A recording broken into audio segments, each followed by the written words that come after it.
नमस्कार, yes news महाराष्ट्रामध्ये आपल्या सर्वांचे स्वागत।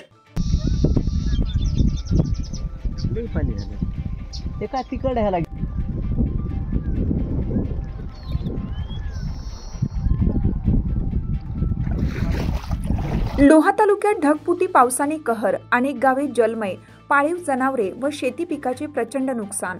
लोहा जिल्हा नांदेड तालुक्यात 27 व 28 ऑगस्ट रोजी झालेल्या अतिवृष्टी व ढगफुटीमुळे शेतकरी बांधवांवर भीषण संकट कोसळले आहे। सतत झालेल्या मुसळधार पावसामुळे अनेक गावे जलमय झाली असून मोठ्या प्रमाणावर शेती पिकाचे नुकसान झाले आहे। काही ठिकाणी शेतातील पिके खरडून गेली तर काही ठिकाणी पिकात पाणी साचल्याने उभ्या पिकांचे संपूर्ण नुकसान झाले आहे।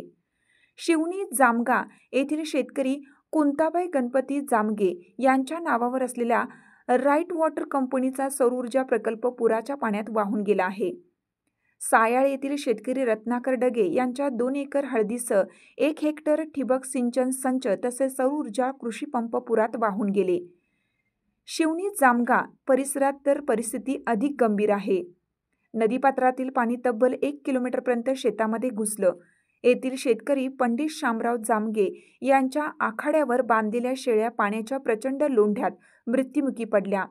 रात्री 4च्या सुमारास पाणी शेतामध्ये शिरल्याने जामगे यांना झोपेतून जाग आली। कसाबसा जीव वाचवत त्यांनी शेतातून बाहेर पडण्यास यश मिळवलं। या अतिवृष्टीमुळे केवळ शेती पिकाचे नुकसान झाले नाही तर पाळीव जनावरांचे, ठिबक सिंचन संचाचे, सौर ऊर्जा प्रकल्पाचे व इतर शेती संबंधित साधनांचेही प्रचंड नुकसान झाले आहे। अनेक शेतकरी संकटात सापडले असून संपूर्ण परिसरात भीतीचं वातावरण निर्माण झालं आहे।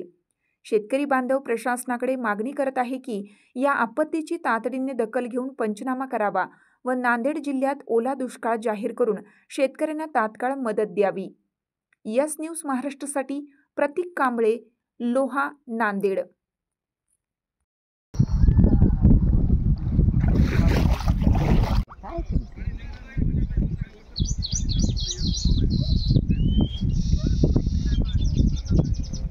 पाणी झालं ते काय तिकड ह्याला गेले त्याचे